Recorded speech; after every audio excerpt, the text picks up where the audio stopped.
Sveiki, noriu šiandien pristatyti Filo Štuco naują knygą, kuri vadinasi Gyvenimo pamokos. Šis autorius žinomas dėl savotiško tokio populiarumo seriale Netflix, Štucas, savo pavardę pavadintas. Taip pat jį vadina žvaigždžių psichoterapeutu.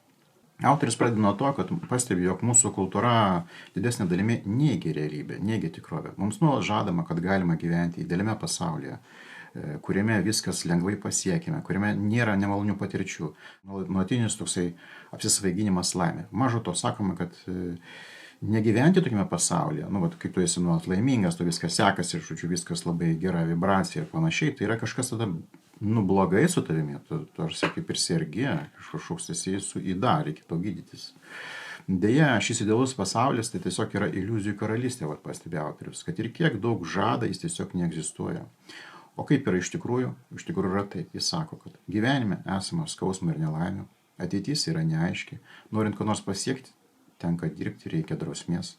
Mes nesame ypatingi, kad ir ką darytume tam tikrų gyvenimo dalykų, mes neišvengsime. Ir tai niekada nepasikeis. Per visokias reklamas peršami produktai ir paslaugos, kažkokie namai, seminarai, drabužiai, kas tik nori.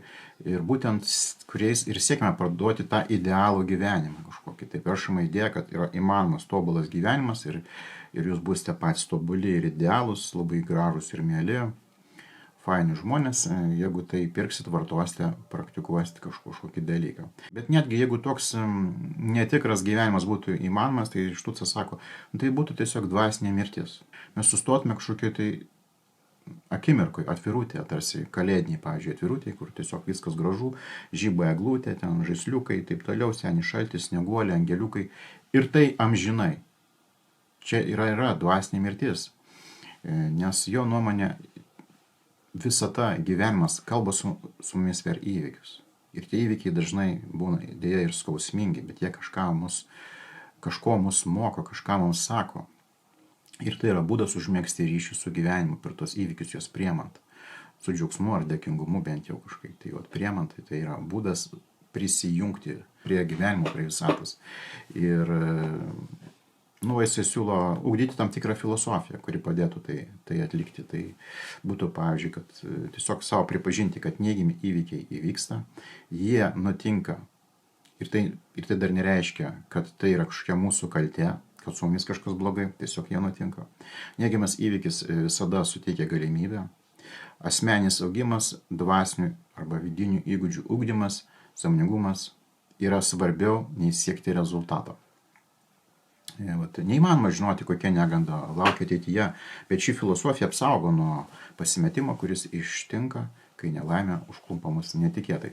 Jis suteikia erdvės žengti kažkiek tai atgal, atsitraukti, atsitapatinti, įvardinti, kas nutiko, įvertinti tai ramiai.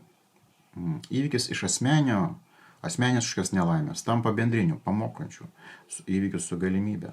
Sakykime, romantinis išsiskyrimas sudaužo žmogaus širdį, bet sykiu išmoko jį tapti labiau emociškai savarankišku.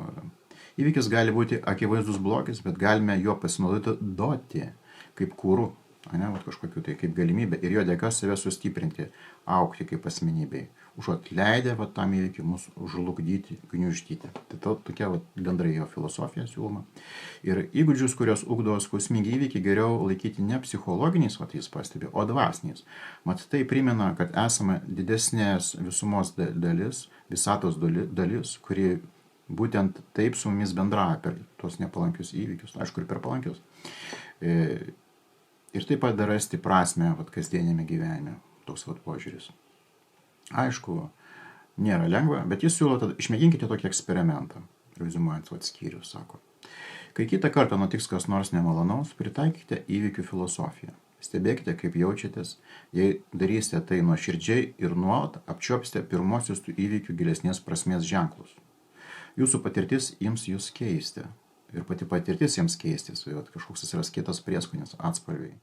Pramokus įvykius versti mokytojais, tikroji patirtis taps jūsų stiprybės ir filosofijos pamatu. Tai yra žmogaus gyvenimo tikslas, sako autorius.